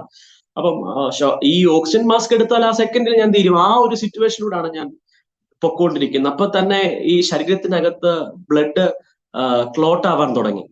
ഈ ബ്ലഡിനകത്ത് ഡി ഡൈമർ എന്ന് പറയുന്ന ഒരു ഫംഗ്ഷൻ ഉണ്ട്. ഈ ബ്ലഡ് കട്ടിപിടിക്കുന്ന ഒരു അളവാണ്. അത് 0.5 ആണ് അതിന്റെ നോർമൽ. പക്ഷെ എന്റെ ശരീരത്തിനകത്ത് അത് 3000 ആണ്. എന്ന് വെച്ചാൽ പെട്ടെന്ന് ബ്ലഡ് ക്ലോട്ട് ആയി പോകും ആ ഒരു സിറ്റുവേഷൻ. അപ്പം പെട്ടെന്ന് ഡോക്ടേഴ്സ് പറഞ്ഞു ഹാർട്ട് അറ്റാക്ക് വരാനുള്ള സാധ്യത ഭയങ്കര കൂടുതലാണ്, ബ്ലഡ് ക്ലോട്ട് ആവാനുള്ള സാധ്യത ഭയങ്കര കൂടുതലാണ്, അതുകൊണ്ട് അതിനു വേണ്ടിയുള്ള ഇഞ്ചക്ഷൻ എടുക്കണം എന്ന് പറഞ്ഞിട്ട് എന്റെ കാലുകളിലെല്ലാം വീണ്ടും ഇഞ്ചക്ഷൻ എടുക്കാൻ തുടങ്ങി. അപ്പം അതെല്ലാം എനിക്ക് ഭയങ്കര അതിവേദനയുള്ള അനുഭവങ്ങളായിരുന്നു. അതെല്ലാം എന്നെ കൂടുതൽ എന്നാ പറയുന്നത് തളർത്തി. എനിക്ക് ഒട്ടും എഴുന്നേറ്റ് നിൽക്കാൻ, എന്റെ വിരലുകൾ പോലും എനിക്ക് അനക്കാൻ പറ്റാത്ത രീതിയിൽ, ചലിക്കാൻ പറ്റാത്ത ഒരവസ്ഥയിൽ ഞാൻ എൻ്റെ ബെഡിൽ കിടക്കാൻ തുടങ്ങി. ഒരുപാട് ദിവസങ്ങൾ അങ്ങനെ മുന്നോട്ട് പോയി. പക്ഷെ ഒരു രാത്രിയിൽ ഞാൻ ദൈവത്തോട് പ്രാർത്ഥിക്കാൻ തുടങ്ങി, കർത്താവെ ഈ ജീവിതം ഞാൻ അങ്ങയ്ക്ക് വേണ്ടി വീണ്ടും സമർപ്പിക്കുകയാണ്. കാരണം ഞാൻ കഴിഞ്ഞ നാളുകളിൽ ആത്മാർത്ഥതയില്ലാതെയാണ് ഓടിയിരുന്നത്. കാരണം എങ്ങനെയെങ്കിലുമൊക്കെ പോകണം എന്നായിരുന്നു എൻ്റെ ആഗ്രഹം. പക്ഷെ ഞാൻ തീരുമാനം എടുക്കുന്നു, കർത്താവ് ഈ ജീവിതം എനിക്ക് തിരിച്ചു ആത്മാർത്ഥതയോടെ എൻ്റെ ജീവിതം കർത്താവെ അവിടുന്ന് തിരിച്ചു തരികയാണെങ്കിൽ ഞാൻ ആത്മാർത്ഥതയോടെ കർത്താവിന് വേണ്ടി ഓടിക്കോളാം, എനിക്ക് മറ്റൊന്നും വേണ്ട, അങ്ങ് മാത്രം മതി എന്ന തീരുമാനം പറയാൻ പറ്റത്തില്ല. ഞങ്ങളൊക്കെ വർഷിപ്പ് ലീഡ് ചെയ്യുമ്പം പറയും, നല്ല ആരോഗ്യമുള്ളപ്പം നമുക്ക് കർത്താവിനെ സ്തുതിക്കാനുള്ള ആരോഗ്യമുള്ളപ്പം, കരങ്ങളെ ഉയർത്താനുള്ള ആരോഗ്യമുള്ളപ്പോഴെല്ലാം നമ്മളത് ചെയ്യണം. ശരിക്കും ഞാനും അത് അനുഭവിച്ചു. കാരണം വായി തുറന്ന് പറയാൻ പറ്റില്ല എനിക്ക്, അങ്ങനെ ഒന്നും മനസ്സിൽ പറയാനേ പറ്റൂ. കാരണം ഈ ഓക്സിജൻ മാസ്ക് എല്ലാം ഇങ്ങനെ വെച്ചിരിക്കാൻ എനിക്ക് ശബ്ദം പോലും എനിക്ക് എടുക്കാൻ പറ്റത്തില്ല. ആ ഒരു രീതിയിൽ ഞാനിങ്ങനെ പൊക്കോണ്ടിരിക്കുകയാണ്. പക്ഷെ എൻ്റെ മനസ്സിനകത്ത് ഞാൻ പ്രാർത്ഥിക്കാൻ തുടങ്ങി, കർത്താവെ ഇനി ഞാൻ അങ്ങനെ ഓടത്തില്ല, ഞാൻ ഇനി ആത്മാർത്ഥതയോടെ കർത്താവിന് വേണ്ടി നിൽക്കും, എൻ്റെ തെറ്റാ കർത്താവെ എന്നൊക്കെ പറഞ്ഞിട്ട് എന്തോ എനിക്ക് അങ്ങനെ പറയുന്നതിനകത്ത് ഒരു വിഷമവും ഇല്ല. ഞാനൊരു മാനസാന്തരത്തിൽ ഒത്തിരി കർത്താവുമായിട്ട് ബന്ധത്തിൽ ഞാൻ കയറി വരാൻ തുടങ്ങി. എൻ്റെ പൊന്നു പാസ്റ്ററെ, എന്നെ കേൾക്കുന്ന പ്രിയ ദൈവമക്കളെ, ആ ഒരൊറ്റ തീരുമാനത്തിൽ എൻ്റെ സ്ഥിതികൾ മാറുകയായിരുന്നു. ശരിക്കും ഈ ഓക്സിജൻ അളവ് താണിരിക്കുന്നു, വെന്റിലേറ്ററിൽ മാറ്റിയേ പറ്റത്തുള്ളൂ എന്നൊക്കെ പറഞ്ഞ് ഡോക്ടേഴ്സ് രാത്രി ആയപ്പോൾ വൈഫിനെ വിളിച്ചു പറഞ്ഞു, ഓക്സിജന്റെ അളവ് കുഴപ്പമില്ല, ഉയർന്നുകൊണ്ടിരിക്കുകയാണ്, ബുദ്ധിമുട്ടുകളൊന്നുമില്ല. കാരണം ഞാൻ എപ്പോഴാണോ ആ തീരുമാനം എടുത്തത്, ഞാൻ വിശ്വസിക്കുന്ന ഒരു പക്ഷേ ഇത് കേൾക്കുന്ന ചിലരോട് ഞാൻ പറയുകയാണ്, ഒരു പക്ഷെ കർത്താവിന് നിങ്ങളെ കൊണ്ട് വലിയ ആവശ്യങ്ങൾ ഉണ്ടായിരിക്കും, കർത്താവിന് നിങ്ങളെ കൊണ്ട് വലിയ പദ്ധതികൾ ഉണ്ടായിരിക്കും, നിങ്ങൾ ആ ഒരു നിയോഗത്തിലേക്ക് വരാൻ ദൈവം ആഗ്രഹിക്കുന്നുണ്ട്. ഇങ്ങനെ ഒരു പ്രശ്നം വന്നിട്ട് അതിനെ മനസ്സിലാക്കുന്നതിന് മുമ്പേ ഈ ഒരു നിയോഗത്തിൽ നിങ്ങൾ കയറിയാൽ പലതും ഒഴിവായി പോകുമെന്നാണ് എൻ്റെ ഒരു അനുഭവം. കാരണം ഞാൻ എരിവോടെ നിൽക്കാൻ, ഇനി ആത്മാർത്ഥതയോടെ ആ തീരുമാനം എടുക്കാൻ ഇങ്ങനെ ഒരു സിറ്റുവേഷനിലൂടെ കർത്താവിന് എന്നെ കൊണ്ടുപോകേണ്ടി വന്നു എന്നുള്ളതാണ് ഞാൻ വിശ്വസിക്കുന്ന ഒരു കാര്യം. പക്ഷെ ആ ഒരു പ്രാർത്ഥനയുടെ ഫലമായി, ആ ഒരു തീരുമാനത്തിന്റെ ഫലമായി ഓരോ ദിവസം കഴിയും തോറും എന്റെ സ്ഥിതികൾ മെച്ചപ്പെട്ടു വരാൻ തുടങ്ങി. എന്റെ ഓക്സിജന്റെ അളവ് കൂടി വരാൻ തുടങ്ങി. എന്റെ ശരീരമൊക്കെ എനിക്ക് ചലിപ്പിക്കാൻ പറ്റാൻ തുടങ്ങി. എന്റെ കൈയൊക്കെ എനിക്ക് അനക്കാൻ പറ്റുന്നുണ്ട്. അങ്ങനെ എന്താ പറയുന്നത്, ഭയങ്കരമായിരിക്കുന്ന ഇമ്പ്രൂവ്മെന്റ് ഉണ്ടായിക്കൊണ്ടിരിക്കുന്നു. ഡോക്ടേഴ്സിന് പിടികിട്ടുന്നില്ല ഇത് എന്ത് സംഭവിച്ചു, പെട്ടെന്ന് എന്താണ് ഇങ്ങനെ ഒരു വലിയ മാറ്റം. അപ്പം സത്യം പറയാൻ പ്രിയമുള്ളവരെ, എന്റെ തീരുമാനമാണ്, ഞാൻ ദൈവത്തോട് പറഞ്ഞ ആ ഒരു ഒറ്റ നിമിഷം കർത്താവ് എന്നെ ബലപ്പെടുത്താൻ തുടങ്ങി. അങ്ങനെ ഡോക്ടേഴ്സ് പറഞ്ഞു ഒരു കുഴപ്പമില്ലാതെ വന്നുകൊണ്ടിരിക്കുകയാണ്, ഓക്സിജന്റെ അളവൊക്കെ കയറിക്കൊണ്ടിരിക്കുകയാണ്, എങ്കിലും ശ്രദ്ധിക്കണം, സൂക്ഷിക്കണം, കുറച്ച് ദിവസം കൂടി ഇങ്ങനെ ഐസിയുനകത്ത് കിടക്കേണ്ടി വരും എന്നൊക്കെ പറഞ്ഞ് ഇങ്ങനെ കിടക്കുമ്പോൾ വീണ്ടും ഓരോ രാത്രികൾ, എല്ലാ ദിവസവും രാത്രികൾ നമുക്ക് ഐസിയുനകത്ത് ഉറങ്ങാനേ പറ്റത്തില്ല. കാരണം എല്ലാം മരണങ്ങളും, അവരെ ഓരോരുത്തർ മരിക്കുന്നു, അവരെ കൊണ്ടുപോകുന്നു, വരുന്നു, ഇങ്ങനെയൊക്കെയുള്ള പല കാര്യങ്ങൾ, ലൈറ്റുകളും ഈ അസ്വസ്ഥകളും ഒക്കെ ആയിട്ട് വളരെ ബുദ്ധിമുട്ടില്ല, വല്ലാത്തൊരു സാഹചര്യം. ഈ പലപ്പോഴും പറയുന്നുണ്ട്, നമ്മൾ ഒറ്റപ്പെടുന്ന സാഹചര്യമുണ്ട്, ആ വേദനയുടെ നടുവിൽ ആർക്കും നമ്മളോട് കൂടെ വരാൻ പറ്റത്തില്ലെന്നൊക്കെ പലപ്പോഴും പറയാറുണ്ട്. പക്ഷെ അത് ശരിക്കും അനുഭവിച്ചു. ഒരു കുഞ്ഞുങ്ങൾക്കും, എസ്പെഷ്യലി കോവിഡ് ആയതുകൊണ്ട് ആർക്കും നമ്മുടെ അടുത്ത് വരാൻ പറ്റത്തില്ല, കർത്താവിന് മാത്രമേ അടുത്ത് വരാൻ പറ്റത്തുള്ളൂ. അങ്ങനെ ഒരു സിറ്റുവേഷൻ അത് അനുഭവിച്ചു. ശരിക്കും പറഞ്ഞാൽ ഞാനും പലയിടങ്ങളിൽ വർഷിപ്പ് ചെയ്യുമ്പോൾ പറയാറുണ്ട്, എത്ര നല്ല സുഹൃത്തുക്കളാണെങ്കിലും ശത്രുക്കിന്റെ, മേശക്കിന്റെ, അബേദ്നെഗോവിന്റെ കൂടെ തീക്കകത്ത് ഇറങ്ങി വരാൻ പറ്റത്തില്ല. കാരണം അവർക്കെല്ലാം ഒരു ലിമിറ്റ് ഉണ്ട്. അതിനപ്പുറം നീ അനുഭവിക്കുന്നതിനകത്ത് വരണമെങ്കിൽ കർത്താവിന് മാത്രമേ പറ്റത്തുള്ളൂ എന്ന് പറയുന്ന പോലെ കർത്താവ് ഇറങ്ങി വന്നു. കർത്താവ് സൗഖ്യമാക്കാൻ തുടങ്ങി. അങ്ങനെ ഡോക്ടേഴ്സ് പറഞ്ഞു നമുക്കിനി, എനിക്ക് തോന്നുന്നു ഒരു 20 ദിവസത്തോളം ഞാൻ ICUലായിരുന്നു. പെട്ടെന്ന് പറഞ്ഞു നമുക്ക് റൂമിലേക്ക് പതിയെ മാറ്റാം, പക്ഷേ ഓക്സിജൻ വെക്കണം, ഓക്സിജൻ മാസ്ക് വെക്കണം, അത് മാറ്റാൻ പാടില്ല എന്ന് പറഞ്ഞു. അപ്പം എന്നെ ICUനകത്തുനിന്ന് റൂമിലോട്ട് മാറ്റി. അപ്പോൾ ഭയങ്കര വേദനയായിരുന്നു. കാരണം റൂമിലോട്ട് മാറ്റുമ്പോഴും എനിക്ക് എഴുന്നേറ്റ് നടക്കാൻ പറ്റത്തില്ല, എല്ലാ കാര്യങ്ങളും പിടിച്ചാണ് എഴുന്നേക്കാൻ പറ്റത്തില്ല. കാരണം ശരിക്കും ബലം പോയി, എന്റെ ശരീരത്തിൽ കാലിന്റെ എല്ലാം ബലം പോയി. എനിക്ക് അത്യാവശ്യം ഇച്ചിരി തടിയൊക്കെ ഉള്ള കൂട്ടത്തിലായിരുന്നു. പക്ഷെ ഞാൻ വല്ലാത്ത എനിക്ക് നടക്കാൻ പറ്റത്തില്ല, എഴുന്നേറ്റ് നിൽക്കാനൊന്നും പറ്റത്തില്ല. എന്നാൽ അവിടെ എല്ലാം കർത്താവ് എന്നെ ഭയങ്കരമായിട്ട് ബലപ്പെടുത്തി. ഞാൻ പറയട്ടെ പ്രിയമുള്ളവരെ, ഡോക്ടേഴ്സ് പറഞ്ഞു സ്റ്റീഫൻ ഒന്നുകൊണ്ടും വിഷമിക്കേണ്ട, ബെഡിൽ നിന്നൊന്ന് എഴുന്നേറ്റ് നടക്കാൻ ഏകദേശം ഒരു 6 മാസം വേണ്ടി വരും.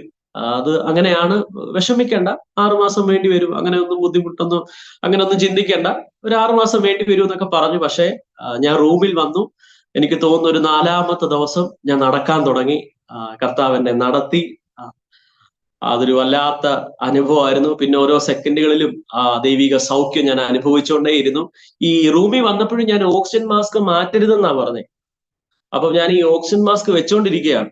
അപ്പം ചർച്ചിന്റെ ലൈവ് മീറ്റിംഗ് നടന്നുകൊണ്ടിരിക്കുകയാണ്. അപ്പം ഡോക്ടർ വന്ന് പറഞ്ഞു, ഇന്ന് സ്റ്റീഫൻ ഒരു 15 മിനിറ്റത്തേക്ക് ഈ ഓക്സിജൻ മാസ്ക് ഒന്ന് മാറ്റാൻ പറഞ്ഞു. 15 മിനിറ്റത്തേക്ക് മാറ്റാവുള്ളൂ, അത് കഴിഞ്ഞ് വീണ്ടും ഇടണമെന്ന് പറഞ്ഞു. പക്ഷേ ഞാൻ ഈ ഓക്സിജൻ മാസ്ക്, എനിക്ക് ഇപ്പം ശ്വാസം എടുക്കുന്നതിന് ബുദ്ധിമുട്ടുണ്ട്. ആ സാഹചര്യത്തിൽ ഞാനൊരു 15 മിനിറ്റ് ഞാൻ ബുദ്ധിമുട്ടി ഈ ഓക്സിജൻ മാസ്ക് എടുത്ത് മാറ്റി. ഞാനൊരു മീറ്റിംഗ്, ചർച്ചിന്റെ സൺഡേ വർഷിപ്പ് ഇങ്ങനെ കേട്ടുകൊണ്ടിരിക്കുകയാണ്. ശരിക്കും പറഞ്ഞാൽ മീറ്റിംഗ് ഫുള്ള് ഞാൻ അങ്ങ് അറിയാതെ ഇരുന്ന് എന്നാ പറയുന്നത് ഞാൻ കേട്ടു. 15 മിനിറ്റ് എന്ന് പറഞ്ഞത് ശരിക്കും പറഞ്ഞാൽ ഒരു 3-4 മണിക്കൂർ കഴിഞ്ഞപ്പോഴാണ് ഞാൻ ഓർത്തത്, അയ്യോ ഞാൻ ഓക്സിജൻ മാസ്ക് വെച്ചില്ലല്ലോ എന്ന്. അപ്പം വീണ്ടും വെക്കാൻ തുടങ്ങിയപ്പോഴത്തേക്ക് ഡോക്ടർ വന്നിട്ട് പറഞ്ഞു, ഇത്രയും നേരമായിട്ട് വെച്ചില്ലേ? അപ്പൊ ചെക്ക് ചെയ്യാൻ തുടങ്ങി. ചെക്ക് ചെയ്തപ്പോൾ ഒരു ബുദ്ധിമുട്ടും ഇല്ല.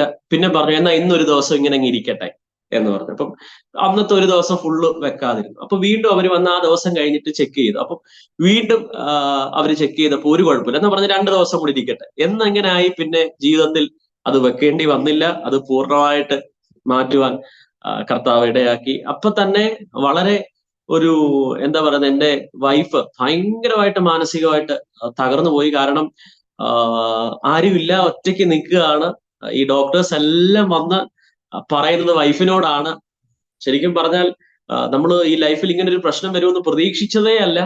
അപ്പം പെട്ടെന്ന് വന്ന് എല്ലാ കാര്യങ്ങളും തുറന്ന് ഡോക്ടേഴ്സ് പോലും ഒരുപക്ഷെ തുറന്നങ്ങ് പറയാണ്, അധികം നാൾ നിൽക്കത്തില്ല, മരിക്കാനുള്ള സാധ്യതയുണ്ട് എന്നൊക്കെ ഇങ്ങനെ പറയുമ്പോഴും പുള്ളിക്കാരി ആകെ തകർന്നു പോയൊരു സിറ്റുവേഷൻ ആയിരുന്നു. പക്ഷെ അവിടെ എല്ലാം കർത്താവ് ഭയങ്കരമായിട്ട് ഞങ്ങളെ ബലപ്പെടുത്തി. ഒരഭിഷക്തൻ, എനിക്ക് തോന്നുന്നു ഒരു പാസ്റ്റർ ആൻസൺ കൊല്ലം, എനിക്ക് തോന്നുന്നു പുള്ളി ആ ഒരു ദിവസം ICUവിൽ വന്നു, ഹോസ്പിറ്റലിൽ വന്നു. ഒരു ദിവസം മൊത്തം, എനിക്ക് വലിയ പരിചയമൊന്നുമില്ല, ഒരു ദിവസം ഫുള്ള് ഞങ്ങളിവിടെ സ്പെൻഡ് ചെയ്തു. എനിക്ക് പുറത്ത് നിൽക്കുന്ന ആളെ ചെറുതായിട്ട് കാണാം. അവിടെ എനിക്ക് തോന്നുന്നു ഒരു 1.5 മണിക്കൂറോളം എന്നെ ഇങ്ങനെ നോക്കി നിന്നു. എന്റെ വൈഫിന്റെ അടുത്ത് വന്നു, ഒരുപാട് പ്രാർത്ഥിച്ചു, ബലപ്പെടുത്തി.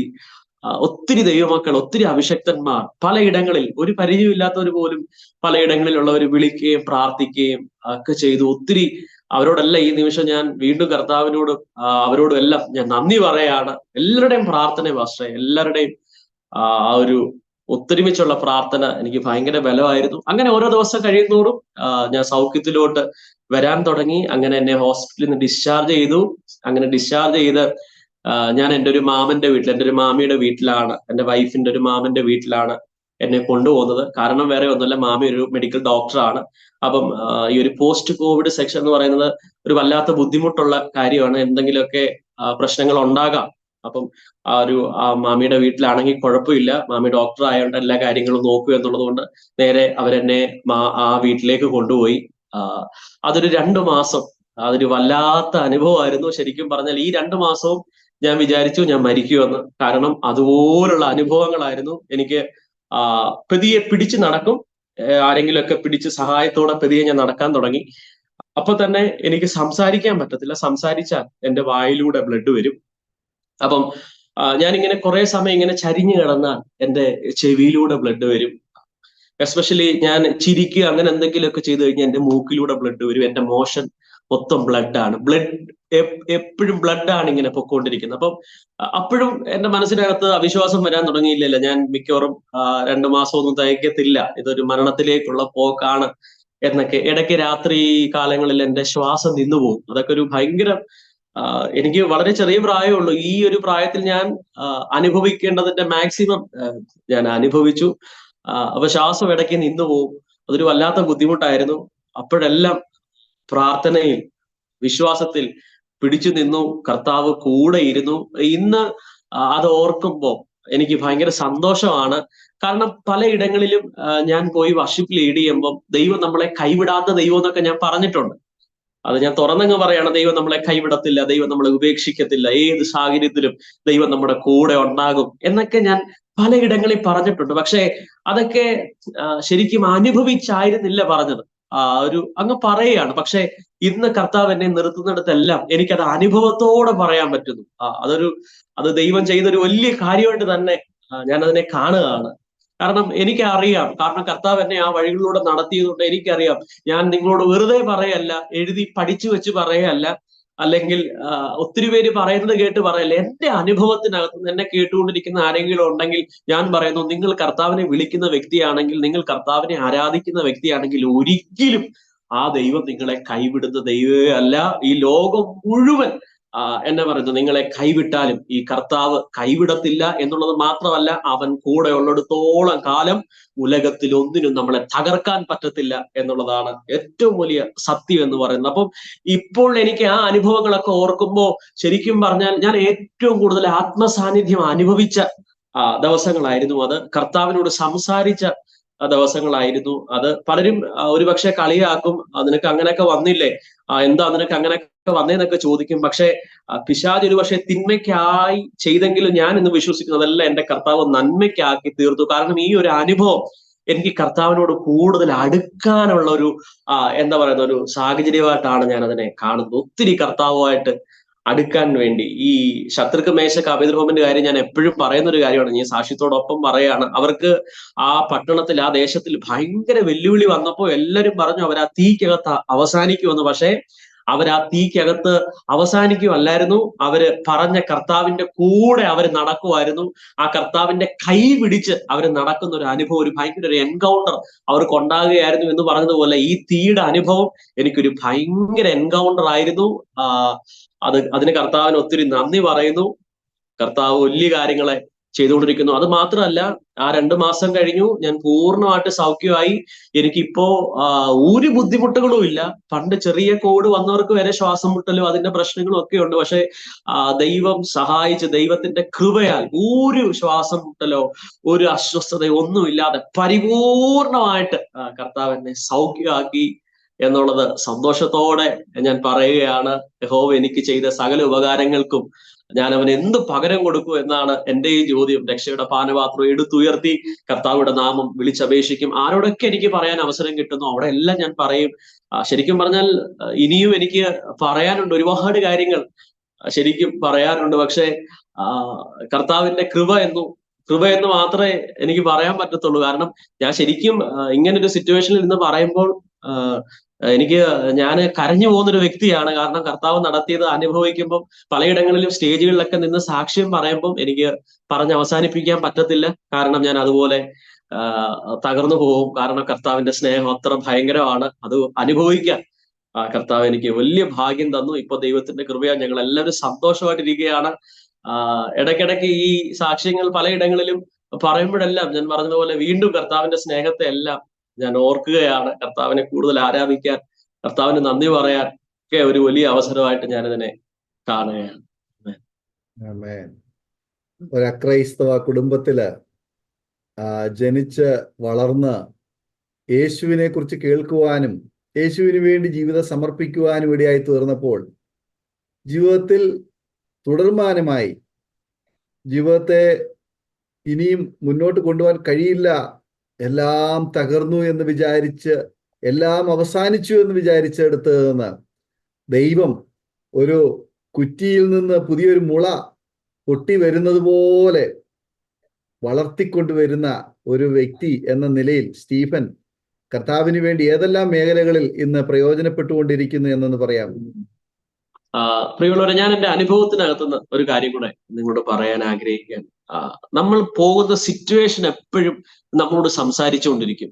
കാരണം ഞാൻ ഈ രോഗത്തിലോട്ട് പൊക്കോണ്ടിരിക്കുമ്പോൾ, ഈ ഒരു വല്ലാത്ത ബുദ്ധിമുട്ടിലൂടെ പൊക്കോണ്ടിരിക്കുമ്പോൾ എൻ്റെ സിറ്റുവേഷൻ എപ്പോഴും എന്നോട് പറഞ്ഞുകൊണ്ടിരുന്നു, നീ ഇപ്പൊ തീരും, നീ അവസാനിക്കും, നീ ഇനി എഴുന്നേക്കത്തില്ല, ഇങ്ങനെ പറഞ്ഞുകൊണ്ടേയിരുന്നു. പക്ഷെ ഞാൻ ആത്മാവിൽ നിങ്ങളോട് പറയുകയാണ്, സിറ്റുവേഷൻ പറയുന്നതിനെ ഒന്നും നിങ്ങൾ വിശ്വസിക്കരുത്.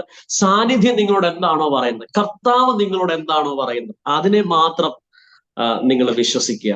സിറ്റുവേഷൻ പറയുന്നതിനെ ഒന്നും നിങ്ങൾ മൈൻഡ് ചെയ്യേണ്ട. കാരണം ബൈബിൾ വായിക്കുമ്പോൾ നമുക്ക് അറിയാൻ പറ്റും, പൗലോസിന്റെ കയ്യിൽ അണലി പറ്റിപ്പിടിച്ചു, സിറ്റുവേഷൻ മൊത്തം പറഞ്ഞു ഇപ്പൊ അടുത്ത സെക്കൻഡിൽ തീരുവെന്ന്. അവിടെ ചുറ്റും നിന്നവരും പറഞ്ഞു ഇപ്പൊ അവസാനിക്കുമെന്ന്. പക്ഷെ അത് കേട്ടിരുന്ന കരയല്ലായിരുന്നു.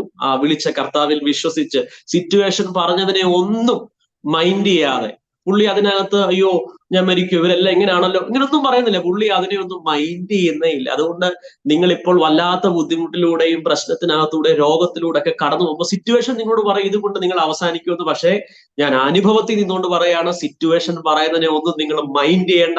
കർത്താവ് നിങ്ങളോട് എന്ത് പറയുന്നു, സാന്നിധ്യം നിങ്ങളോട് എന്ത് പറയുന്നു, അതിനെ മാത്രം നിങ്ങൾ വിശ്വസിക്കുക. കർത്താവ് വൻ കാര്യങ്ങളെ നമുക്ക് വേണ്ടി ചെയ്യും. ചിലയിടങ്ങളിൽ എന്നെ ക്ഷണിക്കുന്ന ഇടങ്ങളിലെല്ലാം ഈ സാക്ഷ്യം പറയാനും കർത്താവിന്റെ നാമത്തെ ഉയർത്താനും, വർഷിപ്പ് ലീഡ് ചെയ്യുക, കർത്താവിന്റെ നാമത്തെ ഉയർത്തുക, അതിനുവേണ്ടി ഞാൻ പലയിടങ്ങളിലും കടന്നു പോകാറുണ്ട്. അപ്പോൾ തന്നെ ചർച്ചിൻ്റെതായ കെയർ സെല്ലുകൾ, അങ്ങനെയുള്ള ചെറിയ മീറ്റിങ്ങുകളിലൊക്കെ പ്രസംഗിക്കാൻ പോകുന്നുണ്ട്. അങ്ങനെ സാക്ഷ്യം പറയാൻ കിട്ടുന്ന ഒരു അവസരം പോലും ഞാൻ പാഴാക്കി കളയത്തില്ല. എന്നെ പരിചയമുള്ള എല്ലാ വീടുകളിലും കയറി, പല വീടുകളിലൊക്കെ കയറി കർത്താവ് എനിക്ക് ചെയ്തതിനെ കുറിച്ച് ഞാൻ പറയും. കാരണം എനിക്ക് അടങ്ങിയിരിക്കാൻ പറ്റത്തില്ല. കാരണം എന്നെ നടത്തിയ വഴികൾ അത്ര ഭയങ്കരമായതുകൊണ്ട് കർത്താവ് ചെയ്ത ഉപകാരങ്ങളെ കുറിച്ച് എല്ലായിടങ്ങളിലും പോയി പറഞ്ഞുകൊണ്ടിരിക്കുന്നു. എവിടെയാണ് മിനിസ്ട്രി ചെയ്യുന്നത് പ്രധാനമായിട്ട് ഇപ്പോൾ? ഞാനിപ്പോൾ കൊട്ടാരക്കര GCC സലൈം global worship centre pastor Tinu ജോർജിന്റെ ചർച്ചിലെ വർഷിപ്പ് ലീഡറാണ്. അപ്പൊ തന്നെ ഞാൻ കൂടുതലും പത്തനംതിട്ട സഭയിലാണ് അധികമായി പൊക്കോണ്ടിരിക്കുന്നത്. പലയിടങ്ങളിലായിരിക്കും ഓരോ ദിവസങ്ങളിൽ, പലയിടങ്ങളിൽ അതുപോലെ ചർച്ചിന്റെ പല സഭകളിൽ പോയി കർത്താവിനെ ശുശ്രൂഷിക്കാൻ കർത്താവ് അവസരങ്ങളെ ഒരുക്കുന്നു, കർത്താവ് നടത്തുന്നു. ഓക്കെ, ഈ പറഞ്ഞ കാര്യങ്ങളല്ലാതെ മറ്റെന്തെങ്കിലും അരോമ ടിവിയുടെ പ്രേക്ഷകരോടൊപ്പം പങ്കുവയ്ക്കാൻ ആഗ്രഹിക്കുന്നെങ്കിൽ തുടർന്ന് സംസാരിക്കാം. ശരിക്കും പ്രേക്ഷകരോട് എനിക്ക് മറ്റൊന്നും പറയാനില്ല. ആ, ഈ സാക്ഷ്യം ഞാൻ പറയുമ്പോൾ എനിക്ക് വളരെ ഉറപ്പോടെ പറയാൻ പറ്റും, കൈവിടാത്തൊരു കർത്താവ് നമുക്കുണ്ട്. ഈ സാക്ഷ്യം കേൾക്കുമ്പോൾ നിങ്ങളും വിശ്വസിക്കുക, കർത്താവ് നിങ്ങൾക്കും വേണ്ടി വൻ കാര്യങ്ങളെ ചെയ്യുക തന്നെ ചെയ്യും. കർത്താവിലേക്ക് കൂടുതൽ അടുക്കുക, ആ നിയോഗത്തിലേക്ക് വരിക. ഞാൻ എന്റെ സാക്ഷ്യത്തിൽ നിന്ന് ഞാൻ പലയിടങ്ങളിലും പല ആ, യുവജനങ്ങളോടൊക്കെ ഞാൻ സംസാരിക്കുന്നത്, എന്റെ ഒരു അനുഭവത്തിൽ നിന്ന് ഞാൻ വീണ്ടും പറയുന്നത്, എന്നെ പറയുന്നത്, ഞാൻ കർത്താവിൽ നിന്ന് അകന്നു മാറിയപ്പോഴാണ് എനിക്ക് ഇങ്ങനൊരു സിറ്റുവേഷൻ വന്നത്. ഞാൻ വിശ്വസിക്കുന്നത് എന്നെ ഒന്ന് അടുപ്പിക്കാൻ വേണ്ടിയാണ് ഇത്ര വലിയൊരു പ്രതികൂലത്തിനകത്തൂടെ കർത്താവ് എന്നെ കൊണ്ടുപോയത്. അതുകൊണ്ട് ഞാൻ മുൻപേ എല്ലാവരോടും പറയും, ഇങ്ങനൊരു അവസ്ഥ വരുന്നതിന് മുമ്പേ ചില തീരുമാനങ്ങൾ നിങ്ങൾ എടുക്കണം, നിങ്ങൾ കർത്താവിലേക്ക് വരണം, അത് നിങ്ങളുടെ ലൈഫിനകത്ത് വലിയ അനുഗ്രഹമായി തീരും എന്ന് ഞാൻ പറയാറുണ്ട്. എന്നതുപോലെ ഞാനും പറയുന്നു, നിങ്ങളോടും പറയുന്നു, കർത്താവിലേക്ക് അടുക്കുക, കർത്താവ് വലിയ കാര്യങ്ങളെ നമുക്ക് വേണ്ടി ചെയ്യും. വളരെ ചെറുപ്പത്തിൽ തന്നെ കർത്താവിന് വേണ്ടി പ്രയോജനപ്പെട്ടുകൊണ്ടിരിക്കുന്ന ഒരു ചെറുപ്പക്കാരൻ എന്ന നിലയിൽ അരോമ ടിവിയിലെ പ്രേക്ഷകരായിരിക്കുന്ന, അതുപോലെ ഇന്നത്തെ സമൂഹത്തില് വിവിധ മേഖലകളില്, തൊഴിൽ മേഖലയുമായി നോക്കിയാലും വിദ്യാഭ്യാസ മേഖലയുമായി നോക്കിയാലും ധാരാളം ചെറുപ്പക്കാര് ഇന്ന് നമ്മുടെ സമൂഹത്തില് ഉണ്ട്. അതിൽ പലരും ഗെയിമുകൾക്ക് അഡിക്റ്റ് ആയവരുണ്ട്, മദ്യത്തിനും മയക്കുമരുന്നിനും ലഹരി വസ്തുക്കൾക്ക് അടിമകളായിരിക്കുന്നവരുണ്ട്, മറ്റ് തൊഴിലില്ലായ്മയുമായി ബന്ധപ്പെട്ട് സമൂഹത്തില് ജീവിക്കുന്ന ധാരാളം നല്ല വിദ്യാസമ്പന്നരായ ചെറുപ്പക്കാരുണ്ട്. അവരോടൊക്കെ എന്താണ് സ്റ്റീഫന് പറയാന് ഉള്ളതായ ഒരു സന്ദേശം? നിങ്ങളുടെ ലൈഫിൽ അങ്ങനെയുള്ളവരോട് ഞാൻ പറഞ്ഞു, നിങ്ങളുടെ ലൈഫിൽ നിങ്ങൾ എന്തൊക്കെ നേടിയാലും യേശുവിനെ നിങ്ങൾക്ക് കിട്ടിയില്ലെങ്കിൽ, അല്ലെ യേശുവിന് നിങ്ങളെ കിട്ടിയില്ലെങ്കിൽ നിങ്ങളുടെ ലൈഫ് ഭയങ്കര പരാജയമായി തീരും എന്നുള്ളതിനകത്ത് യാതൊരു സംശയമില്ല. കാരണം ഈ ഒരു ലോകത്തിൽ പല സുഖങ്ങൾക്ക് വേണ്ടിയും പലരും ഇങ്ങനെ ഓടിക്കൊണ്ടിരിക്കുകയാണ്. പക്ഷെ കർത്താവിന് വേണ്ടി നിങ്ങൾ ഇറങ്ങിത്തിരിക്കാൻ തയ്യാറാണെങ്കിൽ ശരിക്കും കർത്താവ് നിങ്ങളെ അനുഗ്രഹിക്കും, കർത്താവ് നിങ്ങളെ മാനിക്കും. നിങ്ങൾ ചിന്തിക്കാത്ത നിലവാരത്തിൽ കർത്താവ് നിങ്ങളെ കൊണ്ടുവരും. ഈ യൗവനക്കാരെല്ലാം പാസ്റ്റർ പറഞ്ഞതുപോലെ പാപത്തിന്റെ വഴികളിലും ഇങ്ങനെ ഓടിക്കൊണ്ടിരിക്കുകയാണ്. പക്ഷെ ഒന്ന് മനസ്സിലാക്കുക, പിതാവ് ആകർഷിക്കാതെ ആർക്കും പുത്രന്റെ അടുത്ത് വരാൻ പറ്റത്തില്ല. നിങ്ങളെല്ലാം ദൈവസന്നിധിയിൽ വന്നിട്ടുണ്ടെങ്കിൽ, നിങ്ങൾ ഒരു ദിവസമെങ്കിലും ദൈവശബ്ദം കേട്ടിട്ടുണ്ടെങ്കിൽ, അത് മറ്റൊന്നിനു വേണ്ടിയല്ല, കർത്താവിന് നിങ്ങളെ കൊണ്ട് വലിയ പദ്ധതിയുണ്ട്, കർത്താവിന് നിങ്ങളെ കൊണ്ട് വലിയ ആവശ്യമുണ്ട് എന്ന് തന്നെ ഞാൻ പറയും. അതുകൊണ്ട് കർത്താവിന് വേണ്ടി നിൽക്കുക, കർത്താവ് നമ്മളെ അനുഗ്രഹിക്കും, കർത്താവ് നമ്മളെ മാനിക്കും എന്നുള്ളതാണ് സത്യം. ഓക്കെ, വളരെ നന്ദി പ്രിയ സഹോദരൻ സ്റ്റീഫൻ കുഞ്ഞുമോൻ എന്ന അരോമ ടിവിയിലെ പ്രേക്ഷകരോടൊപ്പം വളരെ അനുഗ്രഹിക്കപ്പെട്ട സാക്ഷ്യം, വിലപ്പെട്ട സാക്ഷ്യം, ജീവിതത്തിന്റെ അനുഭവത്തിൽ നിന്ന് പങ്കുവച്ചതിന് പ്രിയ സഹോദരനുള്ളതായ നന്ദിയും സ്നേഹവും ഇത്തരണത്തിൽ അറിയിക്കുന്നു. ദൈവമായ കർത്താവ് ധാരാളമായി സമൃദ്ധിയായി അനുഗ്രഹിക്കട്ടെ. സൗഖ്യവും ദീർഘായുസ്സും ആരോഗ്യവും ദൈവം തരട്ടെ. ഇനിയും കർത്താവിന് വേണ്ടി ഏറെ പ്രയോജനപ്പെടുവാൻ ദൈവം ശക്തമായി വിവിധ ഇടങ്ങളിൽ, വിവിധ മേഖലകളിൽ ഉപയോഗിക്കട്ടെ എന്ന് ഞങ്ങൾ ആശംസിക്കുന്നു, പ്രാർത്ഥിക്കുന്നു. അരോമ ടിവിയിലെ ഓരോ പ്രേക്ഷകരോടും ഞങ്ങൾക്ക് പറയാനുള്ളത്, തീർച്ചയായിട്ടും നിങ്ങളുടെ ഓരോരുത്തരുടെയും ജീവിതത്തിൽ ഈ സാക്ഷ്യം അത് സ്വാധീനിക്കുവാനിടയായിത്തീരും. കോവിഡ് കാലത്ത് ഒരുപാട് ചെറുപ്പക്കാരും പ്രായമുള്ളവരും വലുപ്പച്ചെറുപ്പ വ്യത്യാസമില്ലാതെ ഈ ലോകത്ത് നിന്ന് മരണം വഴിയായി മാറ്റപ്പെട്ടപ്പോൾ, കോവിഡ് എന്ന മഹാമാരിയിൽ ഒരുപാട് പ്രയാസങ്ങൾ, ബുദ്ധിമുട്ടുകൾ അനേക പ്രിയപ്പെട്ടവർക്ക് ജീവിതം തന്നെ നഷ്ടപ്പെട്ടപ്പോൾ, അവരുടെയൊക്കെ നടുവില് പ്രിയ സഹോദരൻ സ്റ്റീഫന് ജീവിതത്തില് ഒരു ജീവിതം കൂടി ദൈവം തിരിച്ചു കൊടുത്ത് കർത്താവിന്റെ സാക്ഷിയായി ഇന്നും നിലകൊള്ളുവാൻ ദൈവം സഹായിച്ചുകൊണ്ടിരിക്കുന്നു. കേൾവിക്കാരായ പ്രിയപ്പെട്ടവരുടെ ജീവിതത്തിൽ ആർക്കെങ്കിലും ഇങ്ങനെയുള്ളതായ അനുഭവങ്ങൾ തീർച്ചയായിട്ടും ഉണ്ടെങ്കിൽ തീർച്ചയായിട്ടും നിങ്ങൾ നിരാശപ്പെടരുത്. ദൈവത്തിന് നിങ്ങളെ കൊണ്ട് ആവശ്യമുണ്ട്. നിങ്ങൾ ദൈവസന്നിധിയിൽ നിങ്ങൾ ഒരു പ്രാവശ്യം കൊണ്ട് നിങ്ങളുടെ ജീവിതം സമർപ്പിക്കൂ. ദൈവം നിങ്ങളെ ശക്തമായി ഉപയോഗിക്കുവാൻ, ദൈവനാമ മഹത്വം നിർത്തുവാൻ കൊടിയായിത്തീരും. ആകയാൽ ഈ സാക്ഷ്യം നിങ്ങൾക്ക് അനുഗ്രഹമായി തീരും എന്ന് ഞങ്ങൾ പൂർണ്ണമായി വിശ്വസിക്കുന്നു. ഞങ്ങൾ നിങ്ങൾക്ക് വേണ്ടി പ്രാർത്ഥിക്കാം. ഒരു നിമിഷം നിങ്ങളുടെ കണ്ണുകൾ അടയ്ക്കോ, ദൈവസന്നിധിയിൽ നിങ്ങളുടെ ഹൃദയങ്ങളെ ആഗ്രഹമാക്കോ.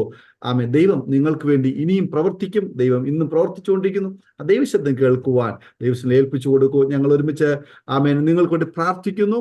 ആമേൻ. ഒരു നിമിഷം. കർത്താവേ, അടിയനിതാ എന്നെ തന്നെ സമർപ്പിക്കുന്നു, അങ്ങനോട് സംസാരിക്കണമേ, അങ്ങയുടെ ഹിതപ്രകാരം ജീവിക്കുവാൻ ഞാൻ എന്നെ സമർപ്പിക്കുന്നു. പ്രിയ സ്റ്റീഫൻ തൻ്റെ ജീവിതത്തിൽ ആ ICUവിൽ രോഗക്കിടക്കയിൽ, ആ മരണക്കിടക്കയിൽ താൻ ആയിരിക്കുമ്പോൾ അവിടെ കിടന്നുകൊണ്ട് എടുത്ത തീരുമാനമാണ് തന്നെ ആ മരണത്തിൽ നിന്ന് മടക്കി വരുത്തിയത്. ലാസറിനെ ദൈവം ജീവിപ്പിച്ചതുപോലെ മടക്കി വരുത്തിയതുപോലെ, ആമേൻ, ഉള്ള ഒരു അനുഭവത്തിൽ ദൈവം പ്രിയപ്പെട്ട സഹോദരനെ മടക്കി വരുത്തിയതുപോലെ ഏത് പ്രതിസന്ധിയുടെ നടുവിലായിരുന്നാൽ നമ്മൾ എടുക്കുന്ന തീരുമാനമാണ് നമ്മുടെ ജീവിതത്തിൽ നാം ആക്കി മാറ്റുന്നത്. ആകയാൽ നമുക്കൊരു നിമിഷം പ്രാർത്ഥിക്കാം, ഒരു തീരുമാനമെടുക്കാം. നാം ഒരുമിച്ച് പ്രാർത്ഥിക്കുമ്പോൾ പ്രിയ സഹോദരൻ സ്റ്റീഫൻ, അരോമ TVയിലെ ശ്രോതാക്കൾക്ക് വേണ്ടി ഒരു വാക്ക് ചുരുക്കമായി ഞങ്ങൾ പ്രാർത്ഥിക്കും. കർത്താവ്, ഞങ്ങൾ ഒരുമിച്ച് ഈ നല്ല സമയം കർത്താവിന്റെ സന്നിധിയിലേക്ക് അടുത്ത് വരികയാണ്. ഞങ്ങളെ കേട്ടുകൊണ്ടിരിക്കുന്ന എല്ലാവരെയും അവിടുത്തെ കരത്തിൽ ഏൽപ്പിച്ച് പ്രാർത്ഥിക്കുകയാണ്. എല്ലാവരും കൂടുതലായി കർത്താവിലോട്ട് അടുക്കുവാൻ കർത്താവ് ഇടയാക്കട്ടെ എന്ന് ഞങ്ങൾ പ്രാർത്ഥിക്കുന്നു.